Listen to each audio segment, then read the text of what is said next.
सुप्रभात, नमस्कार सभी विद्यार्थियों को बगल महिला पीजी महाविद्यालय की ऑनलाइन कक्षाओं की कड़ी में हार्दिक स्वागत एवं अभिनंदन।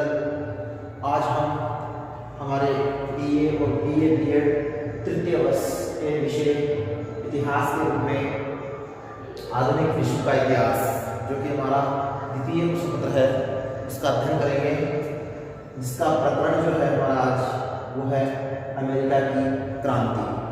अर्थात अमेरिका की क्रांति के रूप में आज हम अध्ययन करेंगे, जो हमारा प्रकरण है वर्ल्ड विश्व के इतिहास का घटनाक्रम के रूप में। सबसे पहले हम शुरुआत करेंगे कि आखिर अमेरिका की जो क्रांति हुई 1776 की, वो किस रूप में रही, उस क्रांति के क्या कारण रहे और अमेरिका में किस प्रकार औपनिवेशिक बस्तियों का बसाव रहा और कौन कौन से देश थे जिन्होंने होड़ के रूप में नए देशों की खोज और उपनिवेश के रूप में नए राष्ट्रों की खोज की।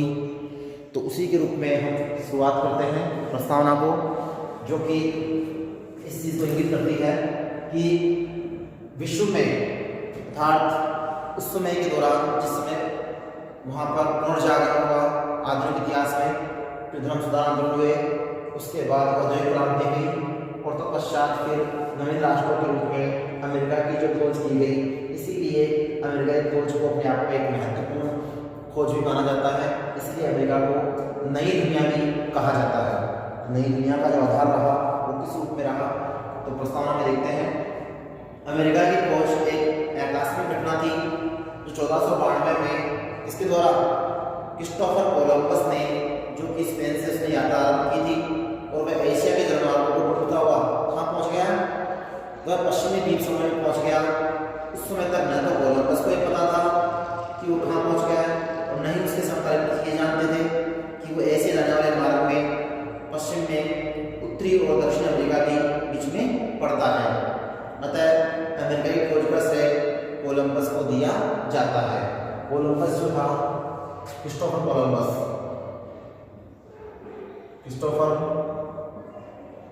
कोलंबस, इसके द्वारा 1492 में, कब 1492 ईस्वी में स्पेन से यात्रा करते हुए जब शुरुआत की, तो उसने अमेरिका को खोजा। किसको खोजा?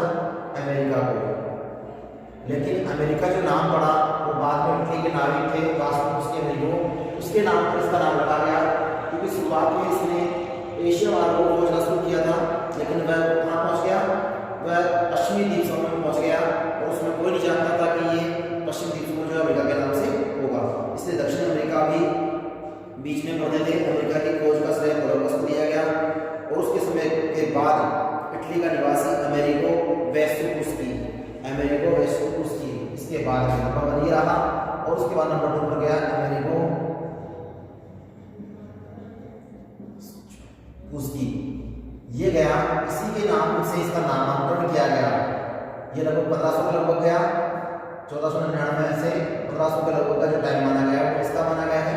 और यहाँ जाकर इसी के नाम से अमेरिको वास्को के नाम से इसका नामांकन किया गया, अर्थात नामकरण जो किया गया वो किसके नाम से किया गया? अमेरिको वास्को के नाम से रखा गया। शुरुआत कोलंबस, जो कि कहाँ का निवासी था? स्पेन का निवासी था, इसने खोज की अमेरिका की 1492 में, लेकिन नाम जो रखा गया अमेरिका का वो रखा गया अमेरिको वास्को, जो कि इटली का नाविक था। और इसे एक नाम भी दिया गया जिसको नई दुनिया कहा जाता है। क्या कहा जाता है? नई दुनिया। कई बार पूछा जाता है कि अमेरिका की खोज करने के बाद उसे किस नाम से पहचाना गया, तो उसे नई दुनिया के नाम से भी पहचानते हैं। तो ये अमेरिका के नामकरण के संदर्भ में है कि नई दुनिया किसे कहते हैं? अमेरिका को।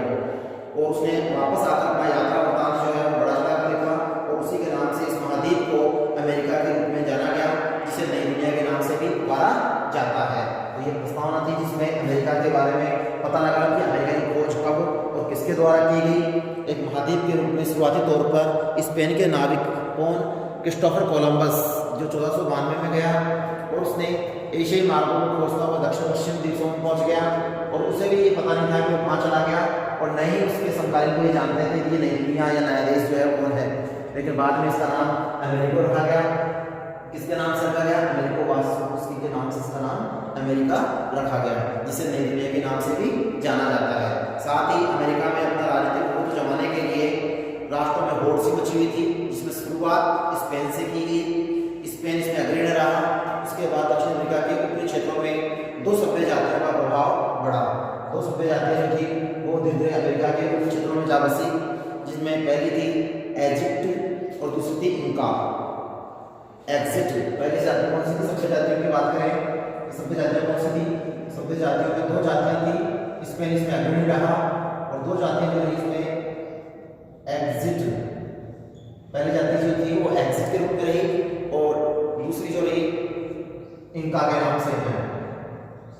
इंका के नाम से दो जातियां जो थी ये विशेष रूप से वहां थी, एग्जिट और इंका। एग्जिट जो थी वो मैक्सिको राज्य को जन्म दिया, अर्थात एग्जिट के लोग जो थे, एग्जिट के लोग थे वो मैक्सिको याद रहे, इसमें मैक्सिको नगर बसा एग्जिट के निवासियों के द्वारा, क्योंकि एग्जिट के तो सभ्य जाति उसने मैक्सिको को जन्म दिया और इंका ने पेरू को जन्म दिया। किसको? इंका ने किसको? पेरू जो राज्य था उसको जन्म दिया, पेरू।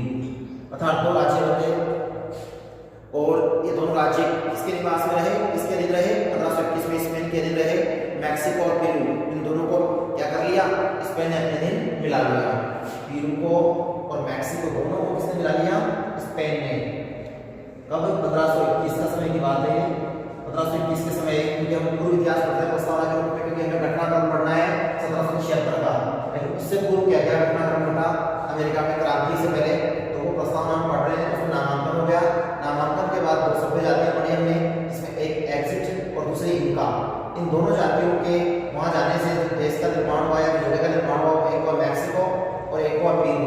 इन पेरू और मैक्सिको को स्पेन ने अपने अधीन कर लिया। कब? 1521 के अंदर। 1521 में जब स्पेन ने दोनों को मिला लिया, तो 1553 तक आते आते उसने अनेक बस्तियां बनाई और 1556 में अंग्रेजों ने अब इंग्लैंड का भी प्रभाव पड़ने लगा और इंग्लैंड ने किसके नेतृत्व में? सेंट अगस्ट के नेतृत्व में फ्लोरिडा नगर की स्थापना की। तो याद रहे, सेंट अगस्ट के नेतृत्व में 1556 में सेंट अगस्ट इसके नेतृत्व में क्या किया गया? फ्लोरिडा नगर, फ्लोरिडा आज भी अमेरिका में है, वो बड़ा नगर है। फ्लोरिडा नगर जो है वो बनाया गया था 1556 में। इसके द्वारा सेंट अगस्ट कौन था? ये अंग्रेज था। इसके द्वारा इस नगर को स्थापित किया गया। कब? 1556 में। अर्थात इसी के साथ धीरे धीरे यहाँ पर संख्या बढ़ने लगी। 1578 में रानी एलिजाबेथ ने 1578 में क्या किया? रानी एलिजाबेथ ने इसके 2 वर्ष बाद, 76 के बाद फ्लोरिडा का स्थापना हुआ। उसके बाद अगले वर्षों में आगे बढ़ते बढ़ते 1578 में रानी एलिजाबेथ ने गिलबर्ट और न्यूपोर्ट, गिलबर्ट एवं न्यूपोर्ट को अमेरिका भेजा। इन्होंने वहां जाकर अपना कार्य किया। इसी के साथ साथ 1600 तक आते आते जेम्स टाउन नगर की स्थापना की गई, जो कि जेम्स नदी के किनारे बसाया गया। जेम्स नदी जो थी अमेरिका में, जेम्स नदी, उसी नदी के किनारे एक नगर बनाया गया। कब बनाया गया? 1606 में आते आते। और किसने? एलिजाबेथ के माध्यम से वहां पर जो भेजे गए, उन्हीं ने वहां जाकर 1606 तक आते आते जेम्स टाउन नगर की स्थापना की। तो जेम्स टाउन ये नगर जो है वो कब बसाया गया? 1606 में बसाया गया। कहाँ बसाया गया? जेम्स नदी के किनारे पर। और उसी के साथ साथ यहाँ अनेक अंग्रेजों की बस्तियां बस गई और यहाँ पर संयुक्त राज्य अमेरिका में स्थायी बस्तियों के रूप में मानकर व्यापार करने के लिए इन्होंने 1620 तक मैसाचुसेट्स पर अधिकार कर लिया, क्योंकि अमेरिका की जो महत्वपूर्ण बस्ती थी मैसाचुसेट्स, जिस पर किसने अधिकार कर लिया? अंग्रेजों ने। और धीरे धीरे अंग्रेजों का दबदबा यहाँ बढ़ने लगा और देखते देखते यहाँ अनेक बस्तियां स्थापित हो गई। और 1681 तक आते आते यहाँ पर उपनिवेशों की संख्या बढ़कर 13 हो चुकी थी। 1600 कितने का समय है? 81 का समय है और यहाँ तक आते आते 13 उपनिवेश बन चुके थे। कई बार पूछ जाता है कितने उपनिवेश थे अमेरिका में बस्ती के रूप में? तो 13 उपनिवेश जो थे अपने आप में महत्वपूर्ण थे, जो कि 1681 तक आते आते वहां पर बस चुके थे। तो 13 जो उपनिवेश थे वो महत्वपूर्ण, हम इनके नाम भी देखेंगे कि वो कौन कौन से उपनिवेश थे जो अमेरिका में स्थापित हुए और किस किस देशों के द्वारा। सबसे पहले स्पेन के द्वारा, उसके बाद अन्य राष्ट्रों में इंग्लैंड का नाम आता है। इंग्लैंड ने 1681 तक आते आते वहां पर मैक्सिको, मैसाचुसेट्स जो थी वहां पर उस पर अधिकार कर लिया। और उसी के साथ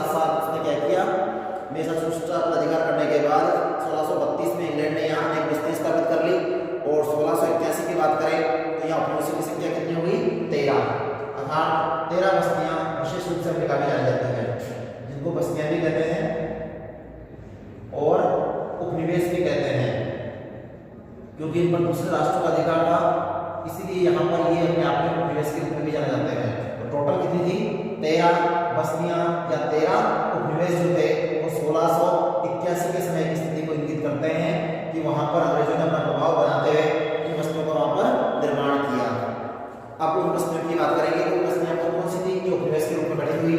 तो नंबर 2 पॉइंट पढ़ेंगे हम उपनिवेशों का गठन। इसमें 13 उपनिवेशों का हम अध्ययन करेंगे कि कौन कौन से वो 13 उपनिवेश या 13 बस्तियां जो थी वो कौन कौन सी थी। ठीक है, तो ध्यान से सुने नाम के कौन कौन सी वो 13 उपनिवेश या बस्तियों के रूप में स्थापित किए गए। इसमें अधिकांश इंग्लैंड के द्वारा, यूरोप के राष्ट्र इंग्लैंड के द्वारा वहां पर स्थापित किए गए। नाम है उनमें सबसे पहला न्यू हैम्पशायर, ये पहली उपनिवेशी बस्ती थी। दूसरी मैसाचुसेट्स, दूसरी कौन सी है? मैसाचुसेट्स है। तीसरी रोड आइलैंड, नंबर 4 पर है कनेक्टिकट, जिसको कनेक्टिकट भी कहते हैं। 5वीं है न्यूयॉर्क, जो महत्वपूर्ण नगर भी है अमेरिका का। 6ठा न्यू जर्सी, नंबर 7 है पेनिसिल्वेनिया, नंबर 8 पर है डेलावेयर, और नंबर 9 पर है जो महत्वपूर्ण है वो है कौन सी? मेरीलैंड, और नंबर 10 पर है वर्जीनिया, और 11 पर है कैरोलाइन, और 12 पर है दक्षिणी कैरोलाइना, और 13 पर है जॉर्जिया। 13 पर कौन है? जॉर्जिया। तो इस प्रकार से ये बस्तियां जो थी विशेष रूप से यहाँ पर स्थापित की गई। आगे हम इसको देखते हैं कि उपनिवेशों में बस्तियां कौन सी थी। उसमें हमने देखी 13 उपनिवेश उसमें थे, जिसमें न्यू हैम्पशायर प्रथम था, दूसरा मैसाचुसेट्स था, तीसरा रोड आइलैंड था, चौथा कनेक्टिकट था, 5वां न्यूयॉर्क था, और 6ठा जो है वो कौन सा है? New Jersey. 7वां पेनिसिल्वेनिया, और 8वां जो है वो है डेलावेयर, 9वां है मैरीलैंड, और 11वां जो है वो 10वां है वर्जीनिया, और 11वां उत्तरी कैरोलाइन, 12वां दक्षिण कैरोलाइन, और 13वां जॉर्जिया। इस प्रकार से ये 13 बस्तियां जो है वो कहाँ बसी हुई थी? विशेष रूप से उपनिवेशों के रूप में यहाँ अमेरिका में गठित हो चुकी थी। अब है नंबर 3 उपनिवेशों में बसने वाले लोगों में विशेष रूप से ऐसा क्या था जिसके कारण वो वहाँ बसे। तो उपनिवेशों में बसने के पीछे कारण थे, उसमें 4 कारणों को उल्लेख करेंगे। उपनिवेशों में बसने के पीछे क्या कारण रहे? देखिए, उपनिवेशों में बसने के पीछे यूरोप में होने वाले निरंतर जनसंघर्ष से मुक्ति पाने की आशा में लोग अपना देश छोड़कर कहाँ चले गए? यहाँ अमेरिका अर्थात इस नई दुनिया में वहाँ आकर बसने लगे। दूसरा, उस समय भयंकर परिपाटी जो चल रही थी उससे मुक्त होने के लिए, जैसे कि सामंतवादी व्यवस्था से बचने के लिए लोग वहाँ जाकर रहने लगे। तीसरा पॉइंट जो है वो ये है कि ये उन्होंने आशा की थी कि नई दुनिया में वो क्या करेंगे? अब ईमानदारी से अपना व्यापार करेंगे और वहाँ पर शांतिपूर्ण जीवन को व्यतीत करेंगे। ये तीसरा कारण रहा। चौथा रहा सांप्रदायिकता एवं अत्याचारों से मुक्त होकर स्वतंत्र धर्म की पालना करने के लिए, अर्थात पॉप से और चर्च से मुक्त होने के लिए उन्होंने वहां जाकर बसने का निश्चय किया। इस प्रकार से ये 4 कारण जो है इस चीज को उल्लेखित करते हैं कि उपनिवेशों में लोग वहां जाकर बसने लगे। तो ये क्लियर पॉइंट। नेक्स्ट नंबर 4 पर है अमेरिका की क्रांति के कारण। अब देखिए, अमेरिका की क्रांति के कारणों की चर्चा करें तो अमेरिका की क्रांति में बहुत से कारण है जो विशेष रूप से उल्लेखनीय है, जिसमें हम 11 कारणों की चर्चा करेंगे।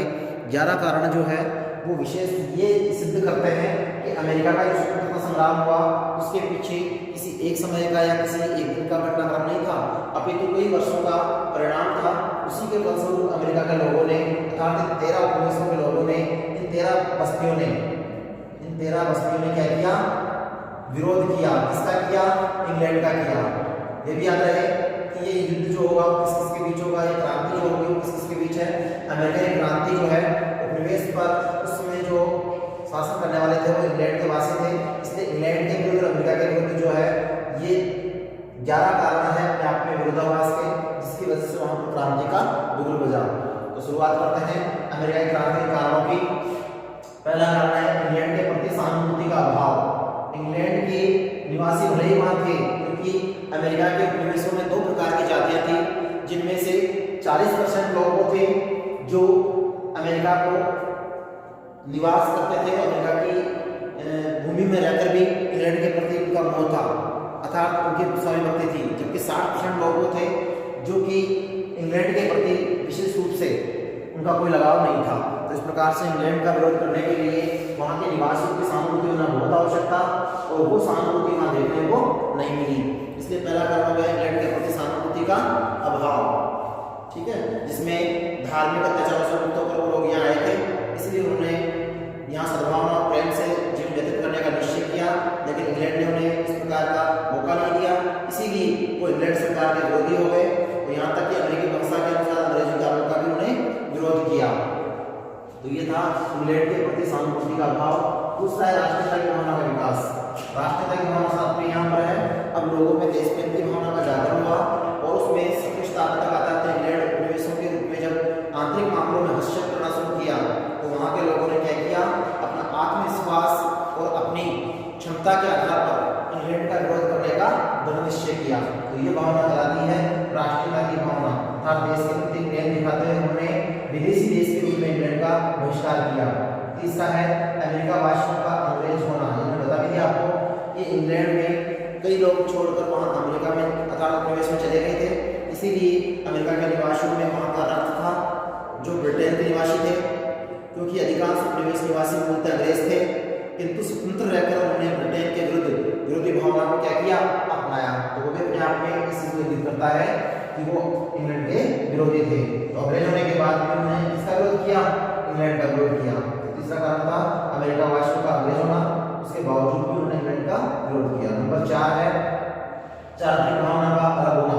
देखिए चारित्रिक भावना से मतलब यहाँ पर गुणों और संस्कारों से है जो कि इंग्लैंड और अमेरिका में विभिन्न थे। इंग्लैंड के लोगों का जो चारित्रिक गुण थे वो इस प्रकार के थे कि वो अमेरिका को अलग मानकर वहाँ पर व्यापार की दृष्टि से अपना निश्चय करना चाहते थे, अधिकार करना चाहते थे, जबकि वो राजतंत्र में विश्वास करते थे, चर्च में विश्वास करते थे। जबकि अमेरिका की जनता जो है वो जनतंत्र की समर्थक थी, उनकी दृष्टि में सभी लोग क्या थे, समान थे। तो ये भावनाएं अलग थी इंग्लैंड और अमेरिका के अंदर, जिसी को चारित्रिक भावना का अलग होना माना गया है कि इंग्लैंड वासी जो है अपनी चर्च में विश्वास करते थे, राजनीतिक शासन व्यवस्था को अपनाना चाहते थे, जबकि अमेरिका वासी जो थे वो लोकतंत्र व्यवस्था को अपनाना चाहते थे और शांतिपूर्ण जीवन जीना चाहते थे। इसलिए उन्होंने उसका विरोध करना शुरू किया। चौथा कारण हो गया, पांचवा कारण है दोषपूर्ण शासन व्यवस्था। इंग्लैंड ने वहाँ पर जो शासन व्यवस्था लागू की वो भी अपने आप में दोषपूर्ण थी, क्योंकि उपनिवेश की शासन व्यवस्था को 3 भागों में बांटा गया था। उपनिवेश की शासन व्यवस्था को कितने भागों में बांटा गया था, 3 भागों में। ये भी याद रहे 3 भागों में कौन सी थी, कौन से वो भाग थे जिसमें शासन व्यवस्था को बांटा गया था। पहली गवर्नर की शासन व्यवस्था, गवर्नर, वहाँ पर गवर्नर जो था उसको सब कुछ बना दिया गया था। गवर्नर विशेष रूप से उत्तरदायी था उपनिवेश के अंदर, इसलिए गवर्नर की शासन व्यवस्था। दूसरा, गवर्नर की कार्यकारिणी समिति बना दी गई। दूसरी कौन सी, गवर्नर की कार्यकारी समिति, कार्यकारी समिति जो थी वो किसकी थी, गवर्नर की। तो ये भी अपने आप में उसका विरोध का कारण रहा। और तीसरा जो था वो ये रहा कि दोषपूर्ण शासन व्यवस्था के लिए वहाँ पर विधायक सदन, असेंबली का गठन किया गया। विधायक सदन, किसका, विधायक सदन, विधायक सदन जो बनाया गया उसके आधार पर शासन का संचालन करने का निश्चय किया गया। तीनों जो है ये दोषपूर्ण शासन के परिणाम थे, उसी के फलस्वरूप उन्होंने वहाँ विरोध करना शुरू किया। तो ये था नंबर 5 पॉइंट। नंबर 6 पॉइंट आपका सबपक्षीय युद्ध। ये अपने आप में महत्वपूर्ण है, अमेरिका की क्रांति के कारणों का महत्वपूर्ण कारण माना जाएगा, क्योंकि इसके दौरान 1756 से लेकर 1763 तक कितने वर्ष हो गए, 7 वर्ष। इसलिए इस युद्ध का नाम क्या रखा गया, सप्तवर्षीय युद्ध। क्या रखा गया, सप्तवर्षीय युद्ध।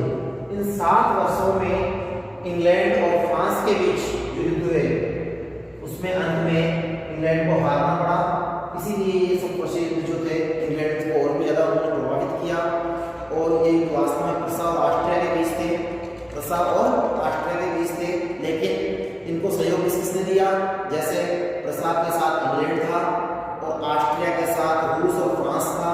इसीलिए 1900 में ये युद्ध हुआ और इंग्लैंड और फ्रांस के बीच युद्ध लड़ा गया। इंग्लैंड ने इस युद्ध में 1763 में फ्रांस को पराजित कर दिया और पेरिस की संधि की, जिससे इस युद्ध के पश्चात अमेरिका के सभी 13 उपनिवेशों पर इंग्लैंड का अधिकार हो गया। तो सब प्रसिद्ध युद्ध यहाँ पर महत्वपूर्ण है। यहाँ पर इंग्लैंड प्रभावी रहा, इंग्लैंड क्या रहा, प्रभावी रहा, और किसको हरा दिया, फ्रांस को हरा दिया। ठीक है, और फ्रांस को हराने के कारण यहाँ पर 13 जो उपनिवेश थे इन 13 बस्तियों पर इंग्लैंड का दबदबा बना रहा। तो ये था वसीद जो 1756 से लेकर 1763 तक चला, 7 वर्ष तक चला, यूरोपीय शक्तियों के रूप में इंग्लैंड और फ्रांस के मध्य। इसको लेकर प्रसा और ऑस्ट्रिया को लेकर, क्योंकि प्रसा का साथ इंग्लैंड ने दिया और ऑस्ट्रिया का साथ रूस ने और फ्रांस ने दिया। अगला है धार्मिक कारण। नेक्स्ट पॉइंट क्या है?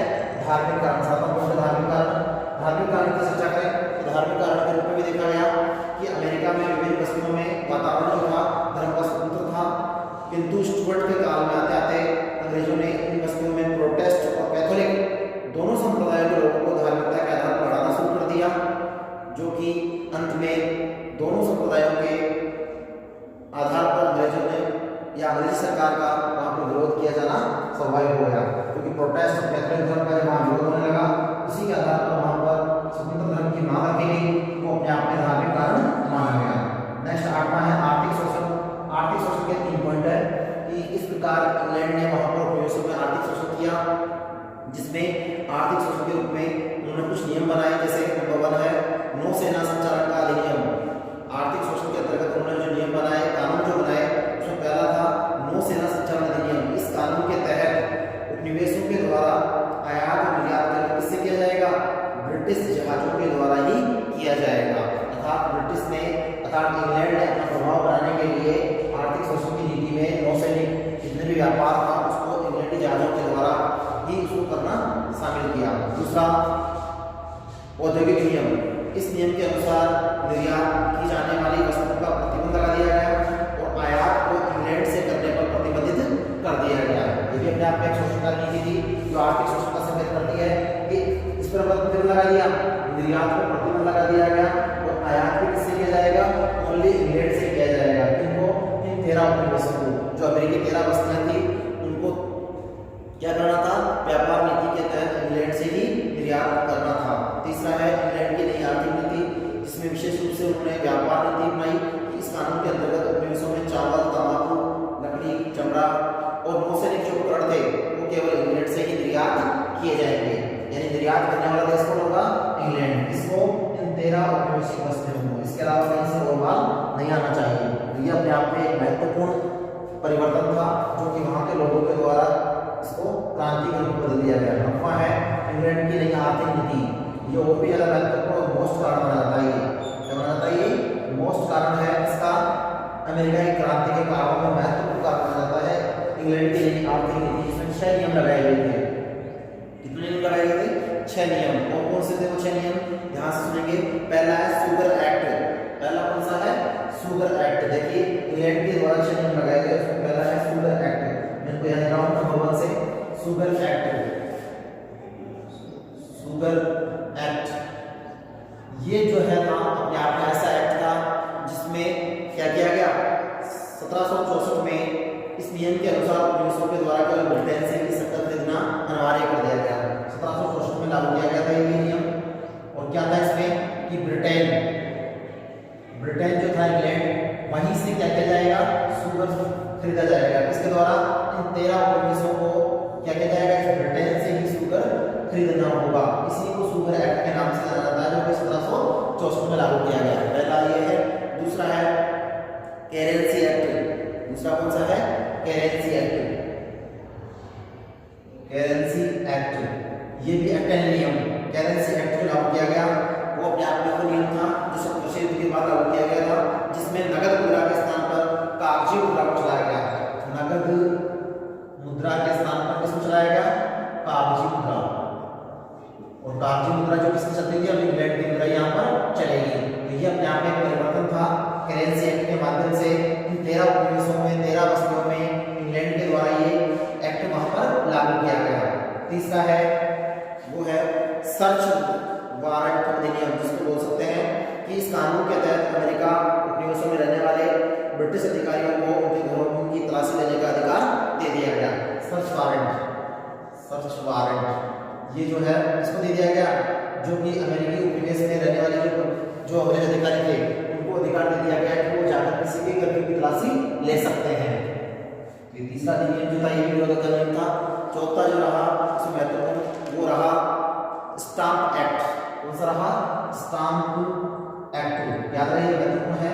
इस सब जगह सरकारी जितने पेपर थे उनमें स्टाम्प लगाना अनिवार्य कर दिया गया, इसीलिए यहाँ पर इसका भी विरोध किया गया और ये कहलाता है स्टाम्प एक्ट। क्या कहलाता है ये? स्टाम्प एक्ट, जो 1765 में विशेष रूप से लागू कर दिया गया।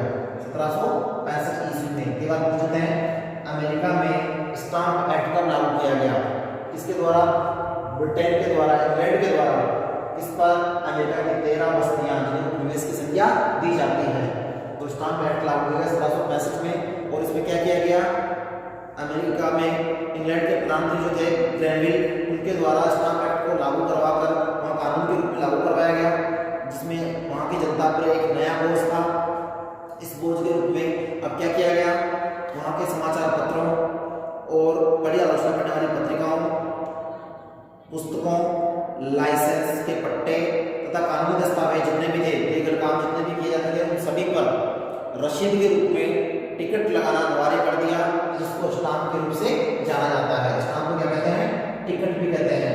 टिकट जो लगाना अनिवार्य कर दिया वो अपने आप में स्टाम्प के रूप में माना गया। ये चौथा था। पांचवा है नए कानून बनाए गए। नए कानून जो बने वो क्या थे? नए कानून में क्या रखा गया? नए कानून जो बने उनमें 1767 में इंग्लैंड में वित्त मंत्री चार्ल्स टाउनसेंड ने, वित्त मंत्री कौन था? चार्ल्स टाउनसेंड था। टाउनसेंड जल्दबाजी में कुछ ऐसे कानून पास करवाए जो कि उपनिवेशवासियों के लिए अप्रिय और असहनीय थे, जैसे शीशे, कांच, रंग, चाय आदि वस्तुओं में क्या लगा दी गई? चुंगी लगा दी गई। और आय का प्रयोग जो है इस पे किया जाने लगा। ब्रिटिश सरकार में जो उपनिवेशों में नियुक्त गवर्नर थे, कर्मचारी थे, उनके वेतन के रूप में खर्च किया जाने लगा। तो ये अन्य जो थे कर, ये अपने आप में महत्वपूर्ण थे। इन करों के माध्यम से विरोध होने लगा, जिनको अन्य नए कानून भी कर सकते हैं, अन्य नए कर भी कर सकते हैं। ये कानून ऐसे थे जो अपने आप में अनुचित थे, गलत थे। छठा और अंतिम है, क्या है? इंग्लैंड के लिए आर्थिक नीति का छठा नियम जो है वो क्या है? Boston T party. ये महत्वपूर्ण घटनाक्रम है। बोस्टन टी पार्टी, बोस्टन बंदरगाह था और वहां पर क्या घटना घटी? इसी का बोस्टन टी पार्टी। इसको चाय पार्टी इस प्रकार कह सकते हैं हिंदी में, क्योंकि यहाँ पर क्या हुआ? अमेरिका के व्यापारिक जहाज जो थे, इंग्लैंड के व्यापारिक जहाज, उनको वहाँ रोक दिया गया और बाद में इसी घटनाक्रम को 2 रूपों में लिया गया। जैसे नए कानून के अनुसार अमेरिका में अंग्रेजों के प्रति विरोध जब खड़ा हुआ, तब 1767 में ब्रिटिश संसद ने चाय अधिनियम पारित किया। 1767 में याद है। तब 1767 में चाय अधिनियम पारित किया गया, ठीक है। और उपनिवेशों में चाय भेजी गई, चाय का निर्यात किया गया, जिसमें 5 मार्च 1770 को बोस्टन नगर में 7 अंग्रेज सैनिकों व नगरवासियों के बीच झगड़ा हो गया। 70 की घटनाक्रम है। बोस्टन की पार्टी वाली घटना की है 70 की। 1770 के समय में 7 जो वहाँ के लोग थे उनके और वहाँ इसके मध्य अंग्रेज सैनिकों के मध्य और नगरवासियों के मध्य झगड़ा हुआ। कुछ समय बाद ये घटना नरसंहार का रूप ले लिया, जिसमें कुछ अंग्रेज मारे गए। इसी घटना को यहाँ पर क्या किया गया? हत्याकांड, बोस्टन टी पार्टी हत्याकांड के नाम से जाना गया। और 1773 में ब्रिटिश संसद ने ईस्ट इंडिया कंपनी के अमेरिकी जहाज के निर्यात को एकाधिकार दे दिया। 1773 में क्या कर दिया? ये अमेरिका के व्यापार पर पूरी तरह से चाय को प्रतिबंधित नहीं करके वहाँ पर पूरा अधिकार दे दिया गया, एकाधिकार के रूप में, इसको इंग्लैंड को। इसीलिए वहाँ पर जब 1773 में चाय के निर्यात के रूप में जब कंपनी ने उसको एकाधिकार दिया, तब बोस्टन बंदरगाह पर अपने जहाज़ों को वापस खरीदार नहीं मिलने के कारण अधिकांश जहाज वापस इंग्लैंड लौट रहे थे। उसी दौरान लौटते समय कुछ जहाज़ों में वहाँ पर 26 दिसंबर 1773 की रात को 50-60 व्यक्तियों के द्वारा आदिवासी का वेश धारण करते हुए अंग्रेजी जहाज़ों पर धावा बोल दिया गया, जिससे सारी चाय को समुद्र में फेंक दिया गया। सारी चाय डाल दी गई, समुद्र में फेंक दी गई। और उसी के साथ साथ वो घटना जो घटी इतिहास में बोस्टन टी पार्टी के नाम से जानी गई। तो 70 की घटना और 73 की घटना अपने आप में मिलाकर क्या बन जाती है? बोस्टन टी पार्टी की घटना। तो ये 6 जो थी वो इंग्लैंड की नई आर्थिक नीति की योजनाएं थी, जो अपने आप में उपनिवेशों के लिए घातक सिद्ध हुई। अब है 10वां, प्रथम उपनिवेशी कांग्रेस, प्रथम महाद्वीपीय कांग्रेस भी कहते हैं इसे। इसमें 5 नवंबर 1774 को ये आयोजित की गई थी, जिसमें महत्वपूर्ण व्यक्ति 5 थे। प्रथम जो महाद्वीपीय कांग्रेस आयोजित की गई, उस महाद्वीपीय कांग्रेस का अधिवेशन जो किया गया, उसमें प्रतिनिधि के रूप में भाग जिन्होंने लिया उसमें विशेष रूप से जॉन एडम्स थे, सैमुअल एडम्स थे, जॉर्ज वाशिंगटन थे, पैट्रिक हेनरी थे तथा जॉन रूटलैंड थे। ये प्रमुख नेता जो थे इन्होंने उपनिवेशों की स्थिति पर विचार व्यक्त किया। तो ये थी प्रथम महाद्वीपीय कांग्रेस, जिसका भी अपने आप में महत्वपूर्ण योगदान है, जिसमें 5 व्यक्तियों के द्वारा इसमें भूमिका निभाई गई। उसके बाद द्वितीय महाद्वीपीय कांग्रेस, इसका काम किया गया 10 मई 1775 को, और ये जो रही इसमें फिलाडेल्फिया में द्वितीय महाद्वीपीय कांग्रेस का आयोजन किया गया। फिलाडेल्फिया ये जगह है, फिलाडेल्फिया, यहाँ पर ये द्वितीय कांग्रेस का आयोजन किया गया। और इसमें विशेष रूप से कौन कौन रहे, इसमें थॉमस जेफरसन रहे, फ्रैंकलिन रहे जैसे महान नेता जो थे वो उपस्थित रहे, और उन्होंने एक घोषणा पत्र तैयार किया, और उसी के आधार पर स्वतंत्रता की रक्षा के लिए उन्होंने मतों पर संकल्प लेते हुए 23 अगस्त 1775 को इंग्लैंड के विरुद्ध क्या किया, क्रांति करने का निश्चय किया। और वहीं से अमेरिका के द्वारा इंग्लैंड के विरुद्ध विद्रोह की शुरुआत हो गई। तो वो समय था द्वितीय महाद्वीपीय कांग्रेस के अधिवेशन का। 10 मई से ये अधिवेशन आरंभ हुआ, फिलाडेल्फिया में अधिवेशन किया गया था, और उसके पश्चात वहाँ पर जो विरोध हुआ वो इंग्लैंड के विरुद्ध अमेरिकी उपनिवेश के रूप में विद्रोह की घोषणा 23 अगस्त 1775 को की गई। तो ये 11 कारण थे अमेरिका की क्रांति के। अब पढ़ेंगे हम 5वां पॉइंट, क्रांति की घटनाएं, जो 2 भागों में है। पहला है स्वतंत्रता की घोषणा करना, जो 4 जुलाई 1776 को अमेरिका वास्तव में अपने आप को स्वतंत्र करते हुए घोषणा कर दी, जो कि स्वतंत्रता दिवस भी इसी दिन को माना जाता है। अमेरिका की क्रांति का स्वतंत्रता दिवस माना जाता है, वो 4 जुलाई 1776 माना जाता है। और दूसरे में पढ़ेंगे हम मुख्य लड़ाइयाँ कहाँ लड़ी गई और किस किसके द्वारा लड़ी गई। तो देखिए क्रांति की घटनाएं पढ़ रहे हैं। क्रांति की घटनाओं में पहला है स्वतंत्रता की घोषणा, जिसमें जॉर्ज तृतीय ने उपनिवेश के विद्रोहियों को दबाने के लिए सैनिकों की शक्ति बढ़ाने के लिए 20,000 सैनिक जो है वो किराए पर लिए। उधर अमेरिकी सेना ने भी विभिन्न स्थानों पर ब्रिटिश सेना का जबरदस्त विरोध किया, मुकाबला किया, और इसी बीच 4 जुलाई 1776 को स्वतंत्रता का घोषणा का आह्वान करते हुए उन्होंने अपने आप को स्वतंत्र घोषित कर लिया। अमेरिका वासियों ने इसी दिन को अपना स्वतंत्रता का जन्मदिन स्वीकार किया। याद रहे अमेरिका का स्वतंत्रता का जन्मदिन जो माना जाता है वो 4 जुलाई 1776 को ही माना जाता है। कई बार जो प्रश्न पूछा जाता है कि अमेरिका में स्वतंत्रता की घोषणा किस दिन की गई, 4 जुलाई 1776 को। दूसरा है मुख्य लड़ाइयाँ। मुख्य लड़ाइयों की बात करें तो स्वतंत्रता की घोषणा के बाद कई महीनों तक अमेरिका के और इंग्लैंड के मध्य युद्ध चलता रहा, जिसमें 1777 में अमेरिका वासियों ने जनरल लॉकी की सेना का मुकाबला करने के लिए जॉर्ज वाशिंगटन को भेजा। जॉर्ज वाशिंगटन जो थे वो अपने आप में महत्वपूर्ण सैन्य अधिकारी थे, जिन्होंने ब्रिटिश सेना को परास्त किया। और उसके बाद 1777 के बाद भी अमेरिका और इंग्लैंड के मध्य आत्मसमर्पण कर दिया, और 1778 में दोनों के मध्य युद्ध समाप्त हो गया। किंतु संधि और वार्ता के लिए लंबा समय लगा, और वो कब जाकर हुआ, 3 दिसंबर 1783 को। देखिए लड़ाई 75 से आरंभ हो चुकी थी, लेकिन 78 में लड़ाई रुक गई थी, और लड़ाई रुकने के बाद अब संधि हुई, पेरिस की संधि के नाम से हुई है। पेरिस की संधि जो की गई उसकी शर्तें भी अच्छा है, वो 3 दिसंबर 1783 को की गई। तो ये भी याद रहे कि अमेरिका की क्रांति घटनाओं के बाद मुख्य परिवर्तन क्या देखने को मिला, पेरिस की संधि भी, उसकी शर्तें मुख्यतः 6 है। 3 दिसंबर 1783 को की गई, जो कि काफ़ी इंतजार के बाद 3 दिसंबर 1783 को ये पेरिस की संधि हुई। पेरिस की संधि में क्या घटनाक्रम हुआ, तो 6 बातें मुख्य हैं।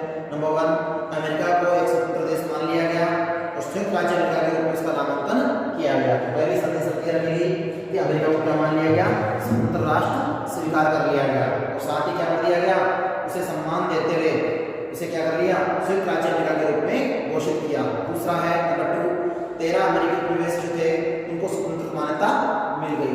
ये महत्वपूर्ण परिणाम था कि 13 जो बस्तियां थी उनको क्या मान लिया, अमेरिका में स्वतंत्र राज्य मान लिए गए। तीसरा है फ्रांस को सेंट लुसियान तथा टोबैगो तथा सेनेगल के प्रांत मिले। तीसरे में ये सब रखी गई। चौथे में स्पेन को फ्लोरिडा का प्रांत मिला, और 5वां कनाडा और न्यूफाउंडलैंड आदि प्रदेश इंग्लैंड के दिख रहे। और छठा जो था वो महत्वपूर्ण था कि स्वतंत्रता संग्राम में हुआ जो नुकसान है उसका हर्जाना किसको भुगतना पड़ेगा, इंग्लैंड को भुगतना पड़ेगा, ब्रिटेन को हर्जाना भुगतना पड़ेगा, और किसको देना पड़ेगा, अमेरिका को देना होगा। संधि समझौते किए गए जो अपने आप में महत्वपूर्ण थे, किसके द्वारा? अमेरिका के द्वारा और इंग्लैंड के द्वारा। और कब किए गए? 3 दिसंबर 1783 को। किस संधि के माध्यम से?